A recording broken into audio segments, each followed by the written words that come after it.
Aujourd'hui, il pas juste. Attends. Ah. Il mangeait, il veut dire. Putain, j'ai pas du chocolat sur les dents?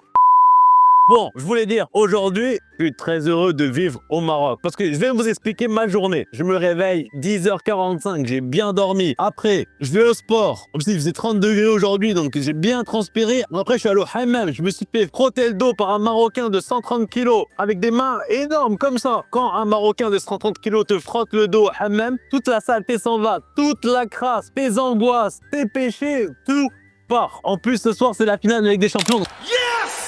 Le PSG a remporté la Ligue des Champions pour la première fois de son histoire. Donc ça, c'est les journées trop bien au Maroc. Mais bon, c'est pas le sujet de la vidéo. Aujourd'hui, je vais parler des avantages et des inconvénients de la vie au Maroc. J'ouvre mon petit carnet. Donc, aujourd'hui, on va pas parler de tagine. Aujourd'hui, on va pas parler du couscous du vendredi. Aujourd'hui, on va pas parler de la place Djemel Fna et du Maroc authentique. Je vais pas non plus parler de l'aspect religieux parce que j'en ai déjà parlé et que je voyais pas la plus-value que moi je pouvais apporter. J'en ai déjà parlé, donc je sais pas quoi redire de plus sur le sujet et qu'il y a des frères qui en parlent beaucoup mieux que moi. Donc moi, ce que je peux vous dire, c'est que vivre dans un pays musulman en tant que musulman, c'est mieux que de vivre dans un pays où ta religion se fait insulter tous les jours. Ça, je vous le signe, c'est certain. Là, j'ai mis en avant des points en essayant d'apporter une plus-value et un regard différent.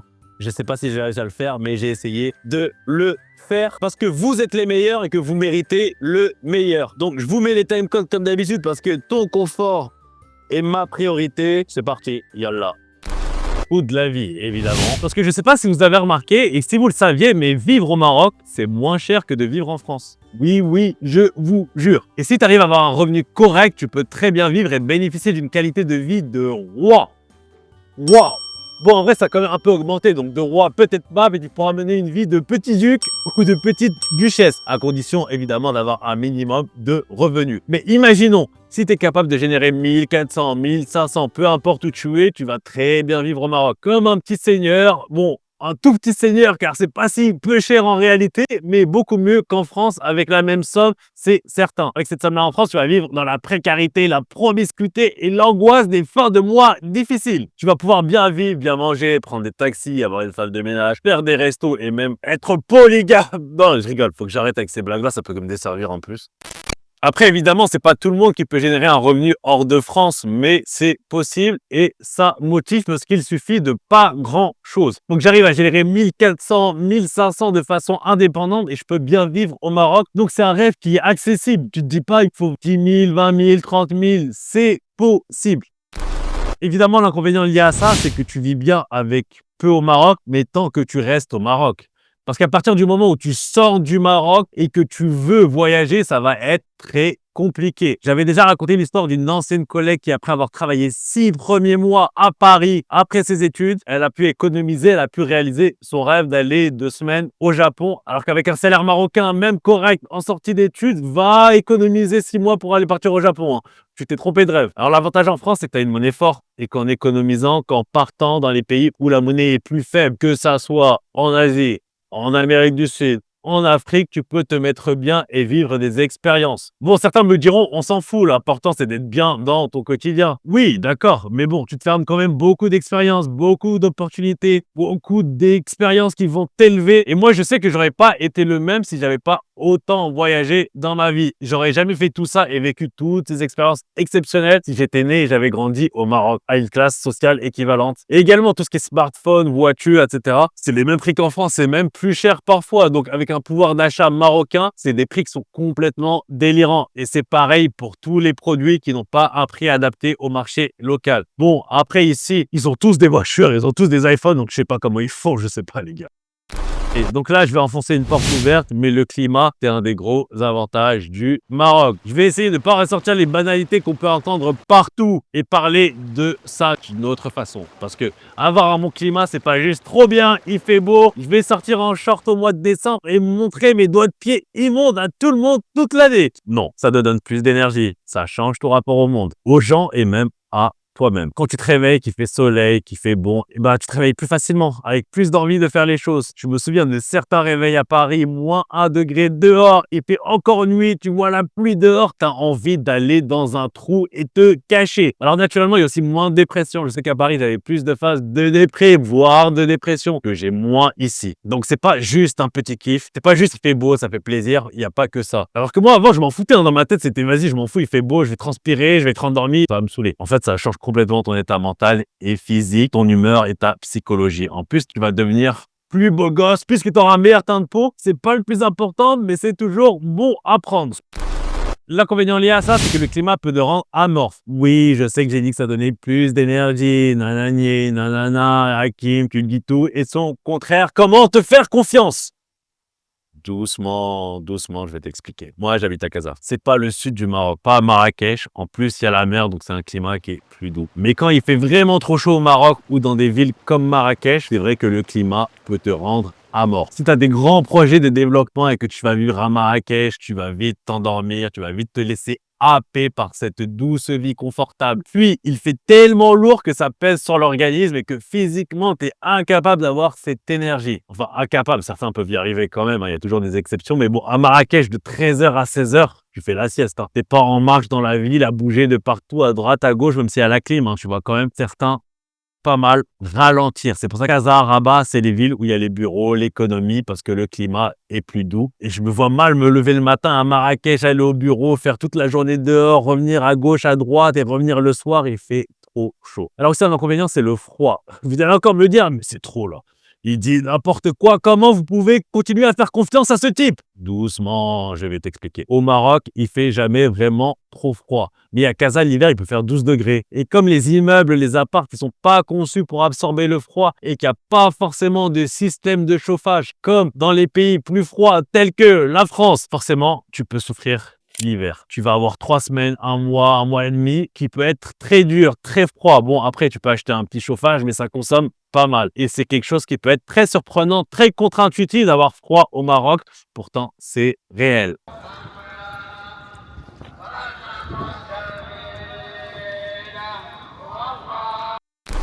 Alors, c'est vrai que j'ai dit que la chaleur du peuple, ça remplissait pas le frigo. Il est vrai que j'ai dit qu'il n'existait pas de condensateur qui transformait la chaleur du peuple en eau et en électricité gratuite, mais ça reste un des avantages majeurs du pays. Les gens, ils sont gentils, ils sont accueillants, ils sont vivants, ils chantent, ils dansent, et les enfants, ils jouent dehors et ça fait du bien. En Europe, on a perdu ça, on est tous des dépressifs, on est tous sous médoc, on tire tous la gueule. Ici, il y a encore cette joie de vivre, cette énergie et ça fait du bien. Je te dis pas que la chaleur des gens, ça fait tout, parce que si t'as pas de quoi nourrir tes enfants, payer tes factures, c'est pas la chaleur des gens qui va te sauver les fesses. Ça, c'est clair. Mais il y a quand même une extrême solidarité. Les gens, ils vont pas te laisser en galère. Quand j'étais en Thaïlande, il m'est arrivé des galères. J'ai cassé mon téléphone, j'ai perdu ma carte bleue, dans des sombres histoires que je raconterai pas. Et ça a été très compliqué. Fallait que je demande le téléphone de l'accueil de l'immeuble pour donner des nouvelles à ma mère et pour régler certains trucs avec la banque, la réception de ma carte bancaire, etc. Et l'accueil du condo, tu sais, c'est les immeubles de 30 étages avec salle de sport, piscine, etc. Ils sont payés pour gérer l'immeuble. Et toi, tu as payé pour louer l'appartement. Donc, ils sont censés t'aider. Ils m'ont laissé utiliser le téléphone 2-3 fois au début. Après, ils m'ont dit désolé, on vous a laissé maintenant, ça suffit, vous vous débrouillez. Ils savaient que j'étais en galère, ils connaissaient ma situation et que c'était dur pour moi et que ça leur coûtait rien. Ils ont été sans pitié. Je devais demander aux gens dans la rue pour prêter leur téléphone et me débrouiller. Et maintenant que je suis au Maroc, je me dis qu'ici, ça pourrait pas se passer comme ça. Si quelqu'un sait que tu es en galère, il va te prêter son téléphone autant de fois que besoin. Surtout que ça coûte rien, tu vois. Ils vont même te dire viens manger à la maison, est-ce que je t'accompagne là si tu as besoin. Ils vont jamais laisser quelqu'un en galère s'ils savent qu'ils sont en galère. Et on peut nous critiquer autant de fois qu'on veut dans les médias, dans tout ce que vous voulez. Et on a beaucoup de défauts. Moi, le premier, je le dis, moi-même, j'ai beaucoup de défauts. Mais quand tu es dans le dur, quand c'est le moment où ça compte vraiment, le Marocain et les Maghrébins en général, ils vont jamais te laisser en galère comme ça peut être le cas dans d'autres pays, dans d'autres cultures. Et pour moi, c'est un honneur de faire partie de ce peuple vraiment parce que c'est quelque chose qui nous honore.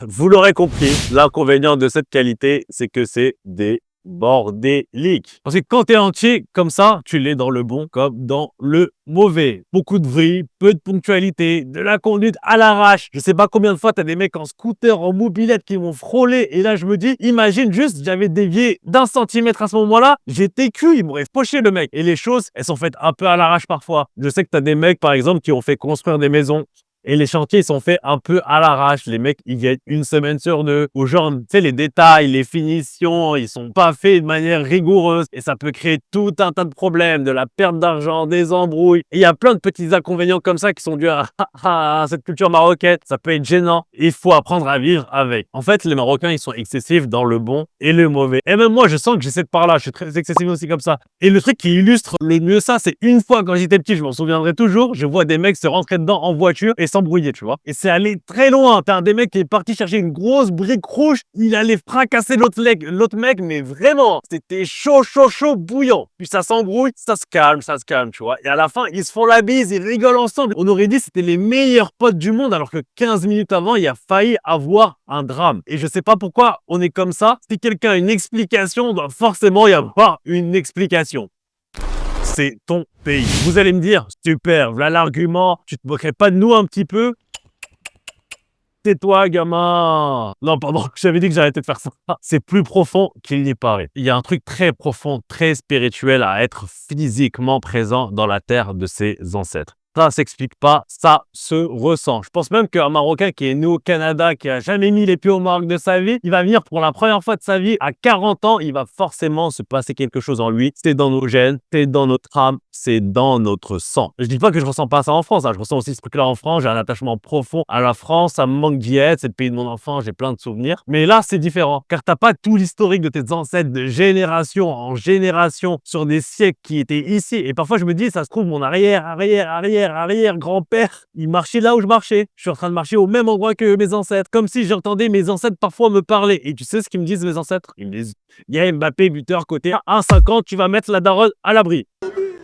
Bon, blague à part, vivre au Maroc, c'est aussi honorer la mémoire de ceux qui se sont battus et qui ont construit ce pays. C'est comme honorer cette responsabilité ancestrale qui nous a été transmise. Et la connexion spirituelle qu'on a à cette terre est réelle. Mais je trouve qu'il y a un truc beau et profondément fort à marcher sur les traces de ses ancêtres. Si je fais les enfants ici, que mes parents ils reviennent à leur retraite, je trouve que c'est beau et que c'est fort.